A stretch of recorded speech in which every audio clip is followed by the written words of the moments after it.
From empty lot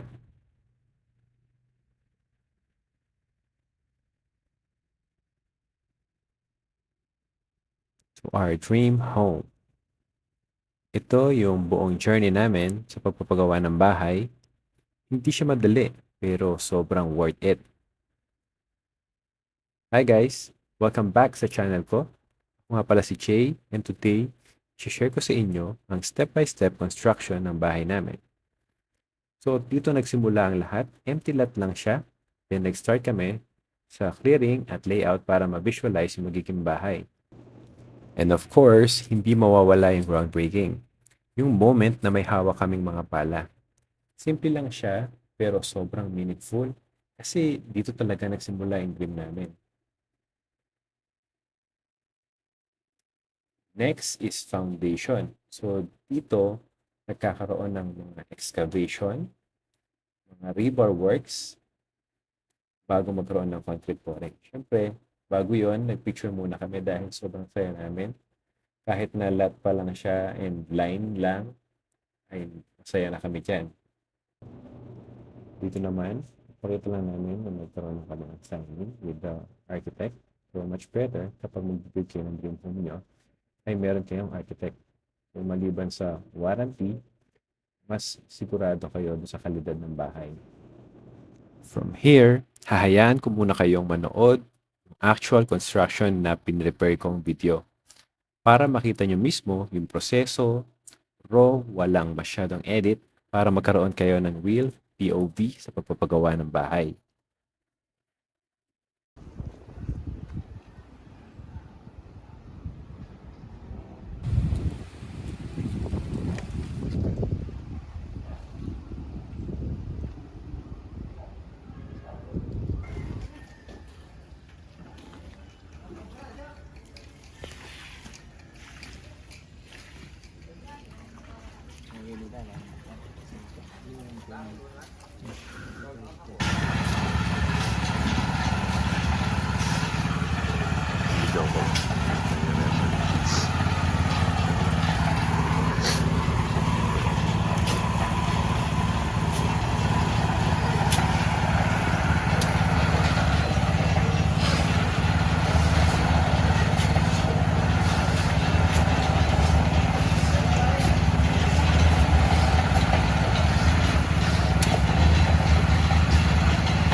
Magbubusa sila and meron din mga linya ng kuryente.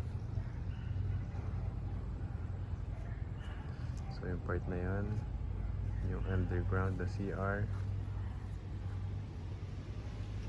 Ito yung ating living room.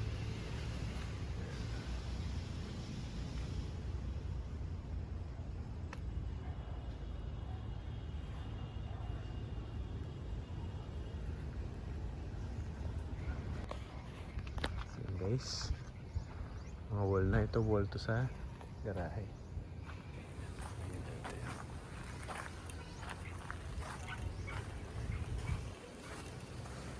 Yan ang garahe.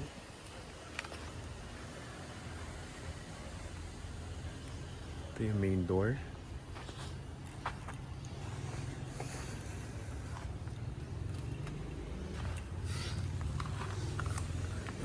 Ating sala.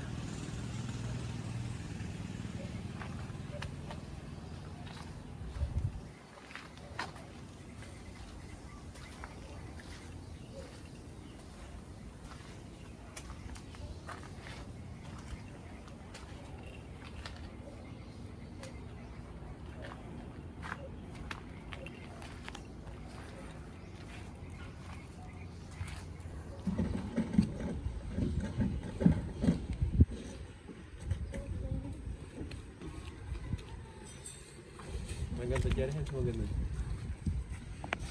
Tingin kay mami na masaya ka.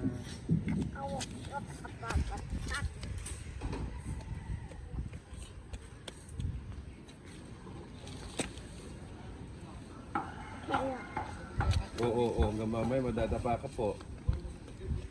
Dito tayo, Mama, Daddy.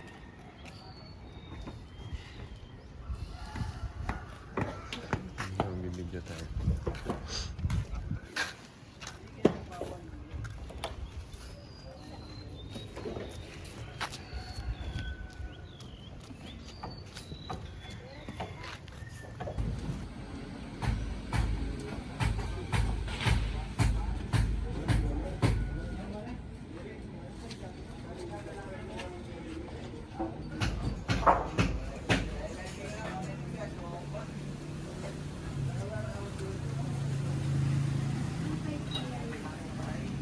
No?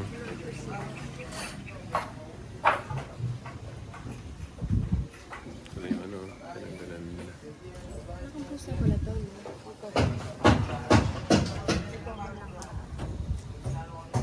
Video. Wag. Baka ano lang dito? So yan ha. At, tayo, papasok tayo dito. Dong. Dito yung daan tayo. Ito, pwede na dito.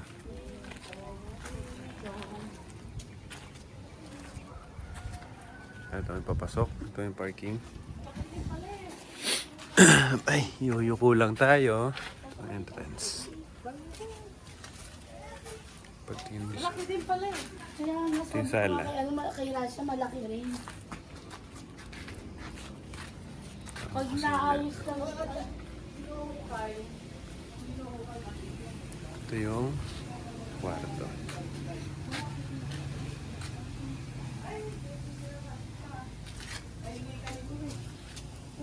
Panin tayo. Ang dami ng pinutol dyan. Nandun lang. Ayun na, pinutol na nila yung iba dyan eh. Yung kwarto nila sa baba, tignan mo. Sabi ko nga malaki kwarto. Ano to? Kwarto. Kwarto to. O bakit may pasilip ng glass? Buong salamin yan.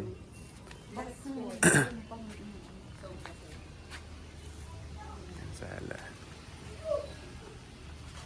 So, next week, hopefully maging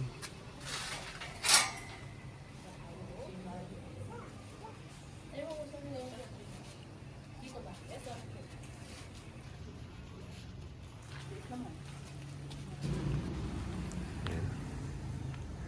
Yung sa side. Ayun yung pintuan na.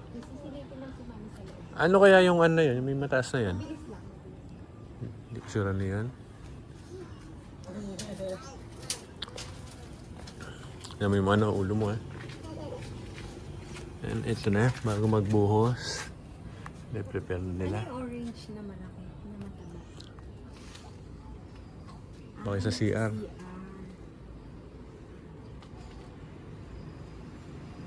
Sinimulan ko po ng paniwala. Wala ka na masyado makikita. Ano na? Prepare na kasi sa second floor. Ayan. Ano? Hindi nga talaga siya pantay kahit sa actor. Kita mo agad yung ano mo. Yung Sink mo. Wala malinis lagi. kasi dito na siya banda.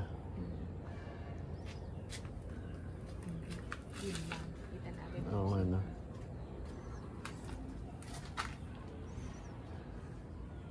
Yung sala. Papantay yung taas. Let's go.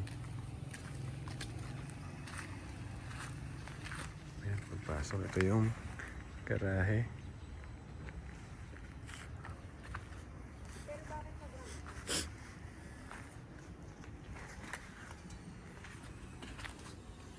Ito yung... naglalagay na... Ay, yung kanina pala yan. So, dito na. May iniwan ng pantalon.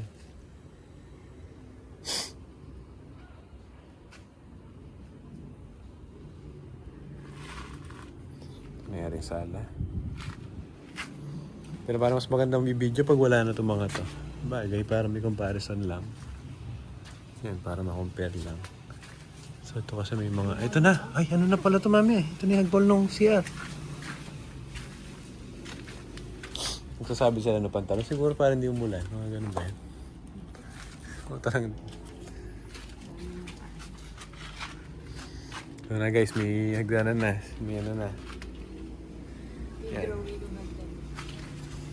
So nagsabi na sa drawing. So yan. Kasi wala pang dami, pero pang may gano'n.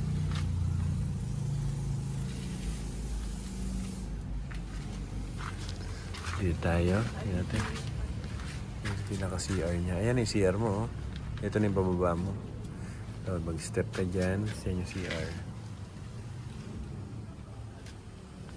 Hindi ko gets yung ano na yun talaga. Yung butas na yan.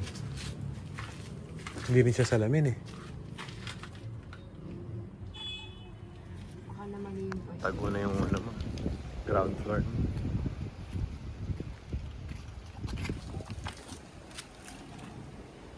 So yan. Sukin natin.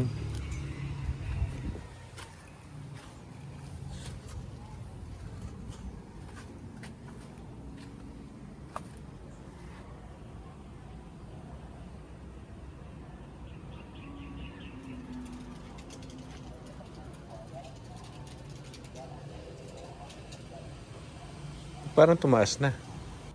Yan ay hagdanan natin.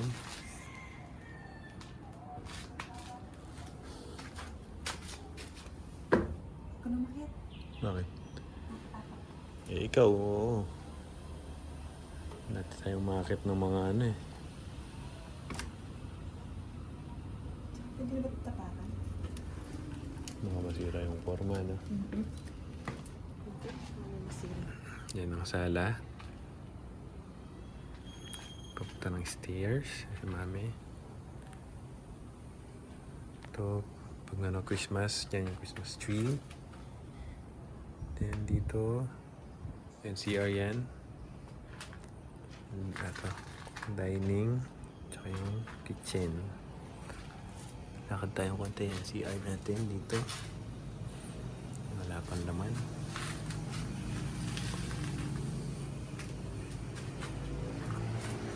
Tayo dito ngayon.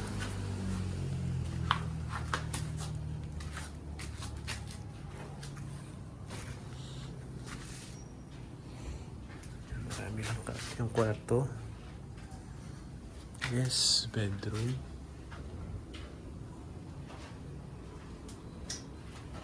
Malaking CR. Ay, malaking CR. Malaking bintana. Bintana. Puro madaming ang bintana dito eh. Sa bagay itong ano, hindi naman na kasi maaarawan eh. So yun na nga guys, before mag-slab sa second floor, very important yung preparation ng structure. Dito, chine-check muna yung alignment ng beams at columns, pati yung reinforcement kung tama at kumpleto. Kasi once na mag-start na yung pagbuhos ng concrete sa taas, kailangan tuloy-tuloy na siya at buong area ang matatapos in one go. Kaya dapat ready lahat, materials, labor, at coordination ng mga workers. Sa ganitong stage, mahalaga talaga yung planning kasi hindi pwedeng putol-putol yung buhos sa slab. Konti lang din yung difference sa cost ng manual labor at actual concrete pouring. Pero mas practical yung isang bagsakan na buhos. Mas solid kasi yung finish, mas uniform, yung strength ng slab, at mas less yung chance ng weak points. Fast forward, after 3 months, dito na yung second floor slab na fully cured na. After na maayos ang preparation at pagbuhos dati, hinayaan muna natin itong mag-cure para umabot sa tamang strength ng concrete. Importante yung curing stage kasi dito talaga tumitibay yung slab. Hindi siya pwedeng minamadali. Kailangan ng time para mag-set properly. Ngayon, naakit na tayo ng stairs para makita natin yung second floor. Dito mo mararamdaman na bawat hintay at proseso may progress talaga na worth it.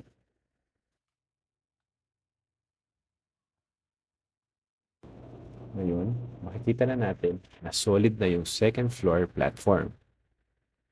Ready na siya for next stage ng construction. So hanggang dito muna yung update ng aming house construction. From empty lot hanggang sa naging second floor slab na siya, na fully cured after 3 months, makikita mo talaga yung progress, step by step. Maraming proseso pa ang susunod dito at mas exciting na part pa yung next stages ng construction. Kaya dito muna natin puputulin ang video. Abangan nyo yung part 2 ng aming house construction journey. Mas marami pang details, finishing works at final transformation ang mangyayari doon. Kung nagustuhan nyo yung part 1, don't forget to like, subscribe, and comment kung ano pa yung mga gusto nyong makita sa construction journey namin. Thank you for watching and see you on the next update.